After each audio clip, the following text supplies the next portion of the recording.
Hallo, agus fáilte go trí seascad na program ag BBC Alba, bhí a taispeach na bornaí ingantach ana Salesforce na Halba.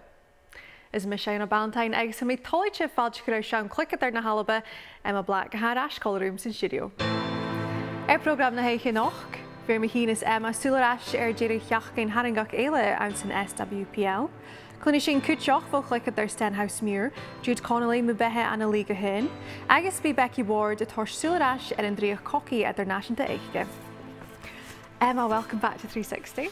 Hi, it's good to be back. Well, it feels like it's been so long since we've last had you on. What have you been up to? What's been going on? I know you've been very busy. Yeah, I've been very busy covering the games, of course, in the SWPL, covering Scotland games as well, and of course looking after Sophia and my own work. So no, I've been busy, but it's it's been an exciting start to the season, of course, which we all expected. So it's been very good. A bit of a mixed bag between the league and then the national team. We will come to the national team later on in the programme, but actually for the league, how have you been finding it this season? I think the top three, I expected them to be where they are in terms of winning all of their games so far, scoring many goals and not conceding as many. So I expected that to happen, to be honest, and then when I looked at the fixtures, I think the points will be dropped when they play each other. However, saying that also, I've been really surprised with Hearts. I think they've recruited extremely well over the summer break, bringing in the likes of Emma Brownlee, Kira Grant, Georgia Timms up front. Been a very, very strong start to the season and sitting in fourth, and have had some big results, and I've been really pleased with their performances. An incredible turnaround for them considering the last couple of seasons that they've had. Yeah, it just shows you what investment can do to a team. Of course it can, and they've got that support now from the men's side of it. They've invested into Eva also, giving her a new contract. She's there now long term, and I think that gives you stability as well. And as a player, if you're looking at it from the outside, you want to see a manager who's been there for a while or who's looking to commit to the club, and then you want to do that as a player also. Are there any other teams that have surprised you, or would you say Hearts is the main one? Hearts, but I think in terms of surprised me, not so good as Aberdeen. I don't think they've started the season well, what they expected. They've had some investment into their team also, and likes of signing professional contracts. So I would have expected them to be a little bit higher up in the table or had better results. But of course, it's still early on in the season. But I think at the bottom half of the table, it'll be a real battle. And for Aberdeen, they'll be disappointed with that because, like you say, with the investment, they would be a team expecting to be higher up that table. Yeah, I was expecting them to pick up more points than what they have, and as an ex-player and having to travel up to Aberdeen previously, it was always a difficult venue to go to, and that's when you tend to find where away teams drop points. But they've lacked that at home at Aberdeen, so I think Emma and their coaching staff and our players will obviously be looking to rectify that. Well, there aren't many points separating the kind of middle chunk of the table. It's that way every year, but it's good to see Dundee United up there too. Oh, I've been very impressed with them also. I think they recruited extremely well when they were in SWPL 2. That was their sole aim, was to get promotion to SWPL 1. They've managed to do that. They've managed to keep the majority of their squad, and it's players in their squad that have had SWPL 1 experience before, which I think is vitally important. So they've had some really, really good positive results. What about some players, any new faces that have come into the league this season that have impressed you? I've mentioned Georgia Timms for Hearts. I think she's a very, very good striker. Plays that number 9 extremely well. She brings everything. She can able to hold the ball up, to link in her teammates. She's able to run in behind, and she's also a goal scorer. So good to see. It's so good to hear. And again, it's hopefully with other players seeing the league this season, again, hopefully being able to get more people in. Yeah, I think we've seen that at the start of the season, didn't we? We've seen the attendances had risen. There was more family orientated fans going to games, and we've seen that in the numbers, and we can see it kind of dwindling again. So I think it's important that the teams and the players, we have a product on show, and that's what we do have. The majority of the players now are professional, so that then attracts audience in to watch them, and I think the media coverage, the highlights package that we have, I think that also attracts fans to come along, and I hope that continues to grow. Does it feel different, obviously for you being involved in the game for so long and continuing to cover it, does it feel different this season, SWPL 1 and 2 being under the SPFL?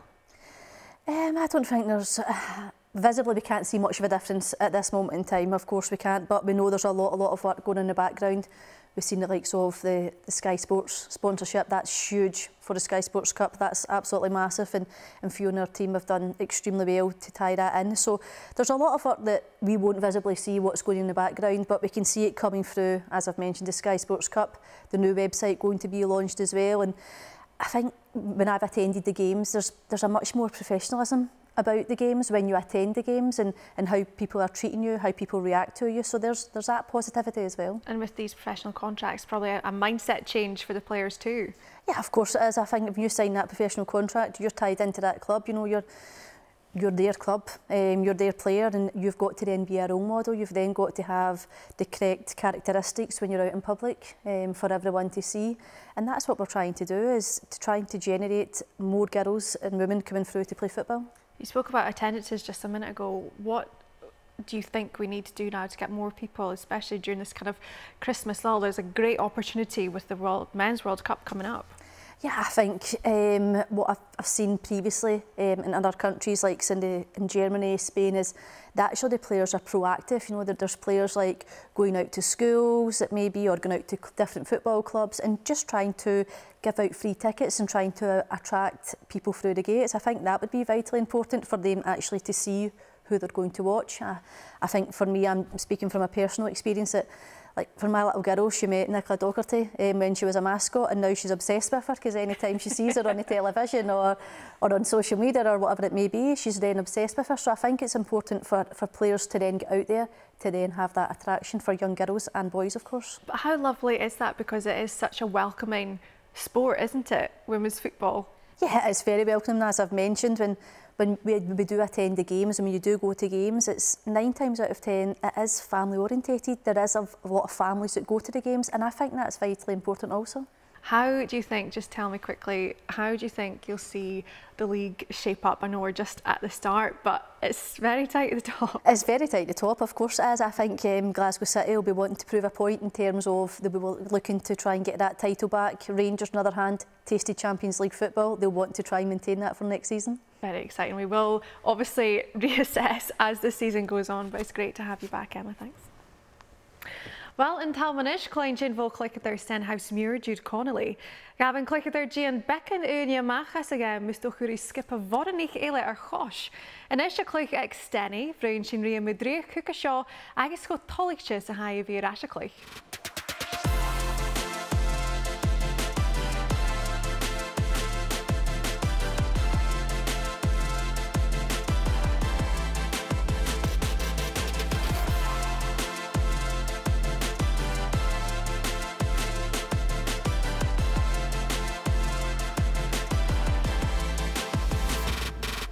Mae behe Clickether Gian Stenhouse Muir, Jude Connolly, Lan Falcosha, Fadam Mr. Hoshi and Driach Gaike at Rossville.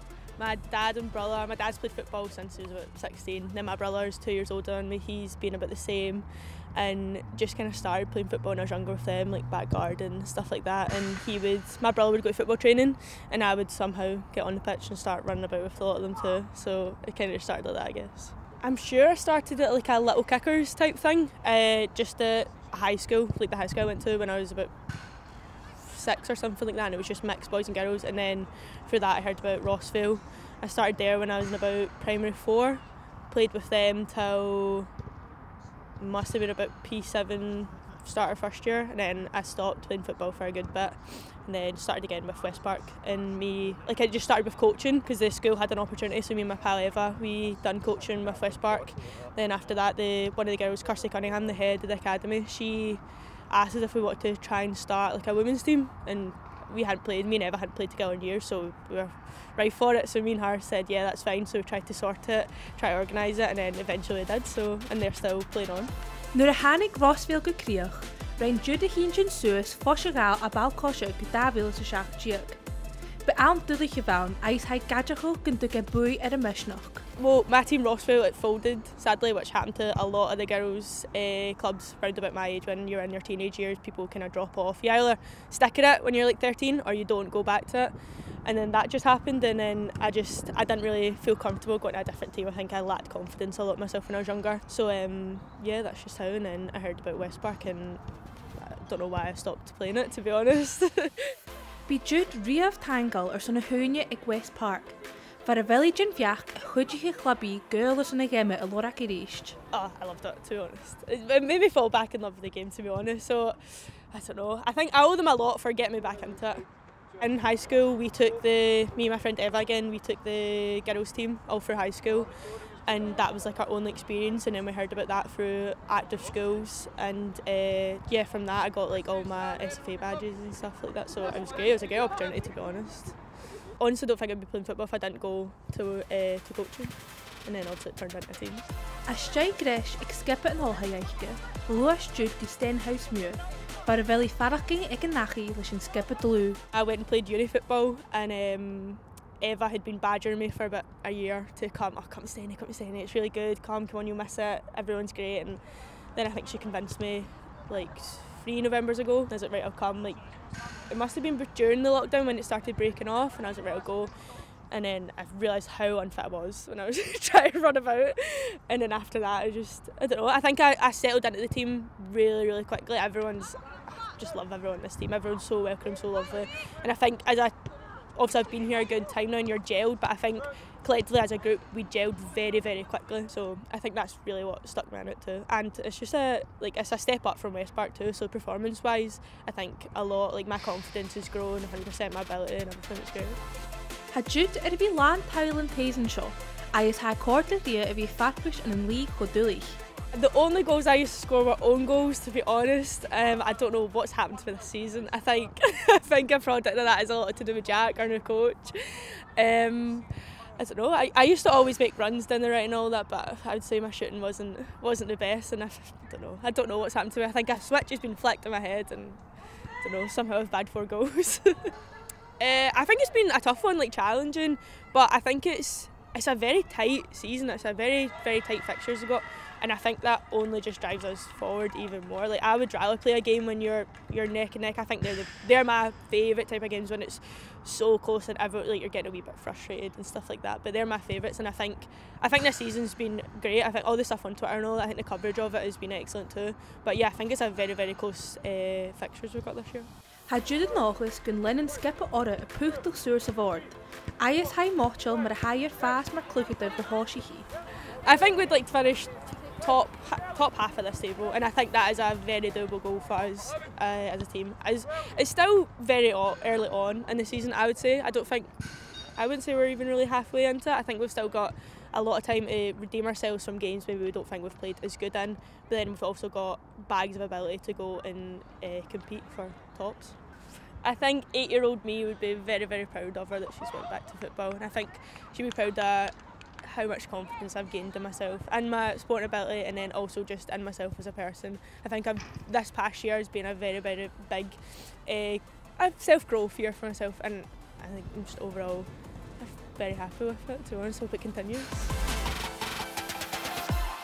Jude and Eva, what a team. I know that was about Jude, but I feel like we need to meet Eva now, because the two of them clearly have done so much. Yeah, it's so pleasing to hear that she's got that passion for coaching young girls as well, isn't it? It's fantastic to hear that, because it's so difficult nowadays to have volunteers that are willing to give up their time away from their family, away from their work, away from their friends, to then go and coach other girls. It's fantastic. And you can just see how much enjoyment Jude gets out of it. Oh, she's got a lot of passion for it, hasn't she? For a girl who's such a young age also, I think we've got to remember that as well, that she's willing to give up her time, and she's got that passion that she wants to develop young girls. And these are the kind of people that you just want to see in the game, don't you? I don't think we see enough of them, to be honest. And it's great she's got her friend there also. It's like a little coaching team that they've got, which is great to see as well. Sweet. Isn't it? I was trying to pick out any players, being like, is that Emma? Like, who's the other part of their little duo? It was so sweet. But tell us, how difficult would it have been for them to set up a team and coach and play and do life at the same time? Oh, extremely difficult, especially when she said she was playing also herself, and she was lacking in confidence in her own self at the team that she was at Ross Vale, and from a young age, and then the team folding, and then having to go and find another team, and then changing to then become a coach. You know, just changing that mindset to them from a player to a coach at a young age is a great ability that she has, but then she's then found her way back into football, you know, and she went to West Park and now she's at Stenhousemuir, so she's building her own confidence up as a player as well as trying to coach young girls to have confidence and to enjoy the game. So, you know, it's a real talent that she's got and a real passion that she has, and it's extremely difficult to do that, to change your mind from one night you're coaching young girls to then have that focus on yourself, to then try and develop yourself and enjoy training. And interesting to see as well if she'll be, I'm not entirely sure exactly what age group that Jude coaches, but she spoke herself about when Rossvale folded, leaving football and then actually taking a few years to come back to it. I mean, that is a difficult, those kind of teenage years are difficult to retain girls. How do you do that? I think it's extremely difficult. I think we spoke about that off air, didn't we? Especially with the COVID situation with young girls having that break in football, and then Jude openly saying there that she had that gap, not due to her own fault, you know, that the team had folded, and it's a difficult time for development. You're at that age of 13, as you say, throughout your teenager years, to then go and have that confidence then to go and walk into a new team or into a new changing room with new players that you've never seen before. I think it takes a certain character, and you've got to have confidence in your own ability, not just as a player but also a person, to be able to do that. And it's great that she's able to come back and she's enjoying football again. And also even taking that time out, as you say, coming into a team, your fitness would be different to what it would have been had you played all those years too. Yeah, of course. I think even if you miss a few weeks of training, you can feel a difference in your fitness, never mind having a couple of years out. I found that myself. So no, you can't have a lot of time out of football. You know, if that's something you want to pursue, that's something you've got a drive and a passion for, then you've got to continue training. But, you know, she recognised that herself, didn't she, that how unfit she was. But, you know, once you're back in that environment, once you're back in that routine of training and playing games, you can then build your fitness back up again. I'm so glad Jude's back to it, because it was so lovely hearing her speak, and obviously what she was saying at the end about her 8-year-old self would be so proud of her. I mean, I'm sure we're all proud watching, because it's such a great thing that she's doing.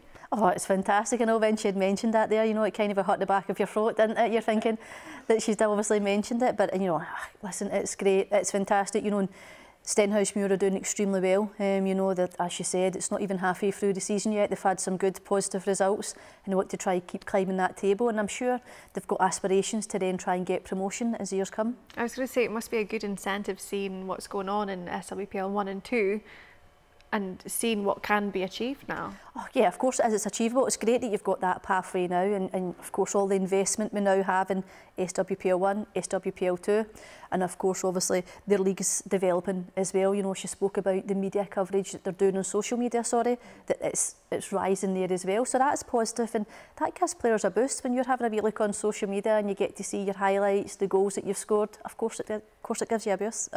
That's I suppose all these things kind of tie in. We spoke briefly about retaining players at that difficult teenage year. I mean, how do you do that? Is it a case of what you were saying earlier in terms of players going into schools so that these girls can see what you can be, see what you can achieve?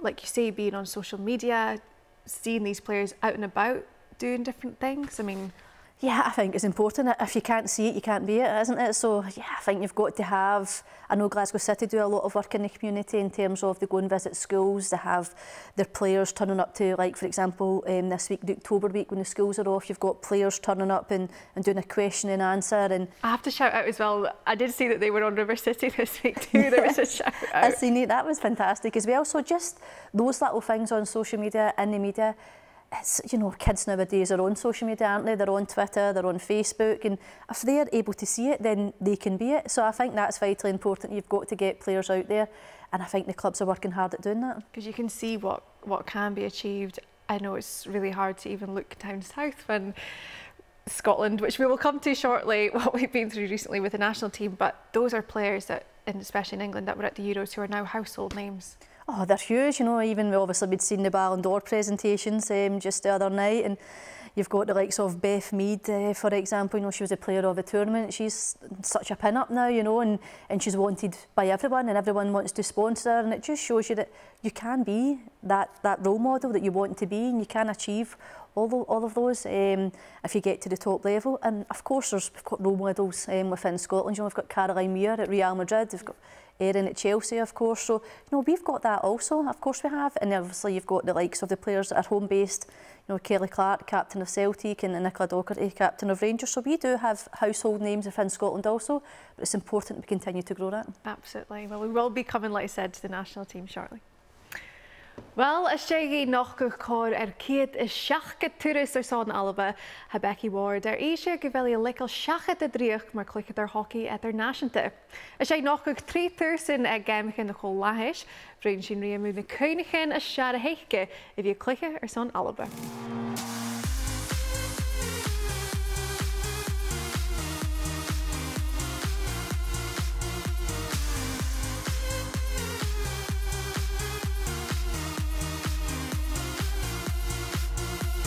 Háisich Becky Ward a cluiche Ida Internationalta le bhí cluich hockey ystau, bar an de hewlíon talent aiche, was the Brishi ystau go skipping and banna gallopa.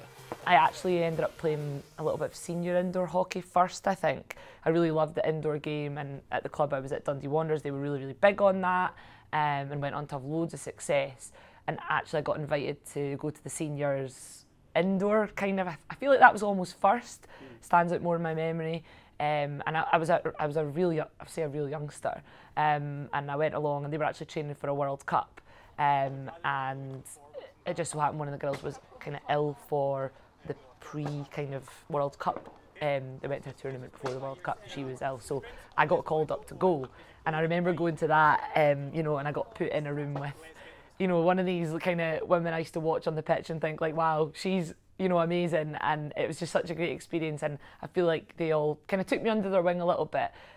So yeah, I did a bit of that, and then kind of from 21s I got actually invited down to the GB kind of under 21 setup, and I think from that I got called up to come and train with the seniors, and I ended up going to my first cap in 2008, and first big tournament was in 2009. So it did happen quite quick actually from that kind of first call up, I would say.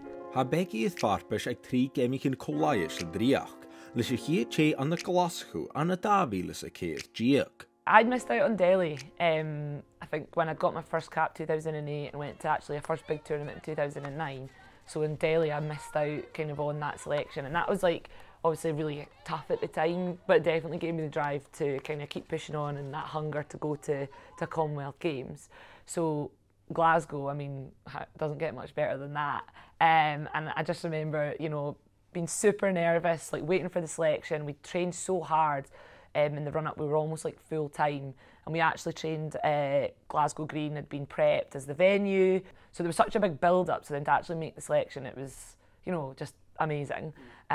With it being a home games and just like the buzz around Glasgow, and everyone was coming to support, you know, every day, every game, your family and friends and kind of people you'd even just worked with wanted to come and watch. So yeah, it was just such an honour, and yeah, the crowd's been amazing. I remember playing England, and it was so loud in the stands, and yeah, we didn't again pull off like the most amazing finish to the competition in terms of where we placed, but you know, that game, it was so close, and it was such a good game to play in, so fond memories definitely.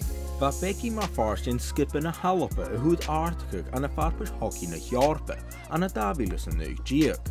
Un generut a share a haid Gianus a driach. As a nation, Scotland, a bit of a yo-yo team. Like we go to these kind of the top flight, so the championship division, and for a couple of years we did like stay up. And we managed to like not get kind of relegated down. So when we did get relegated down in 2017, you know, all of us were like, we need to have 100% go and show that we are worthy to be in that top flight, because, you know, we're so close. So to have it again on home soil with home support, and we'd set ourselves, you know, I suppose the target that we were going to go and win. But so there was that added pressure of, you know, we want to get that promotion, but we took it kind of step by step. Every time the crowd was amazing, really pushed us on. We had, you know, a nice kind of semi-final, quite comfortable in the end, but you know, the nerves were definitely there. But the final against Italy, we played them quite a lot in kind of like friendlies and test games in the run-up, and it had been quite tricky for us. They were a tricky team, and we struggled a bit. I don't actually think we'd beat them in the run-up, and then we ended up having them in the final. and it definitely got quite heated, but then to come away with actually the victory as well and to kind of overcome that hurdle was just an amazing feeling. And to win gold, like you know you've done the job, because even getting to the final we got promotion, but getting the gold as well was just like the cherry on top. So really special, and everyone was there again. So I've been really lucky to have travel and support pretty much wherever I go. So Chríoch Alba sy'n tíabhairte ag na gemichin an na Birmingham, agus a Becky a fadachcin go bhfuil comasach an skipper barach na sin na Hollanach. We set ourselves quite, high targets, I think, to actually go in there and really perform, and we actually targeted to go in and try and get ourselves into a semi-final, and that's no mean feat, playing in the Commonwealth Games with some of these top nations, Australia, New Zealand, England, and I think we performed well in the games, and I think we were really, almost like devastated to not come away like with a point or to actually get, the wins. And I think ultimately it definitely just felt in that last game against Canada in the pool, we definitely had it within us to win, but whether we just expended so much kind of mental energy into the preparation for those group games, and just, it was disappointing not to win the last game, but I think we did show a really good account of ourselves and put ourselves on the, the international kind of hockey map, that we are an upcoming nation and we want to compete, and we're almost good enough to compete if we really put our mind to it. And so it's really exciting times, I think, for the team moving forward. Céadla na dia gan sasan skipper, a Becky is noch go céad seach go tourist an dúich. Rutig nach roi'n dúr a Holland a gig bra. Not really, actually. I think I never ever played with that almost ambition. I just went along and had a really good time as a youngster, and I think that was what really pushed me on. It didn't feel like a chore, and it didn't feel like it was something I was being kind of forced into. It came kind of almost naturally to me, and I had such fun doing it. And even throughout my senior career, everyone used to laugh because I'd always be so nervous before a selection. No matter like what stage it was at, all these Commonwealth Games, every time I was like terrified, or a European Championship selection. So I think when you sit and look back, you're like, wow, it is amazing, and I almost take it for granted because I've just kind of really enjoyed it. But it's been a real roller coaster, really good. Ha Becky inis is a diach an na hockey international legal seachad, agus hai mochtjal an sa hula shean a hai Hollanach, so who'n you call it in skipper nationta. I was lucky that it was almost on my own terms. Some people maybe have to do it through injury, and I've got a lot to kind of look forward to, and I've probably accomplished quite a lot as well. So I think it was definitely something that I could almost do and feel really content with everything I'd done, and ultimately I think that was everything I'd achieved was all I was probably ever going to achieve. So it was quite an easy decision ultimately, and I've got things to look forward to, and I can kind of get stuck into work now, which I've almost had to be really kind of juggling over the years, and just gives you a nice sense of a little bit more free time as well to do it all in. I think for that, like pushing into 2014 Glasgow Commonwealth Games, we trained really hard. We went to the 2015 Europeans down in London, and we managed to stay up. And again, we had some really, tight games against some top teams, Belgium, Germany, scored some great goals.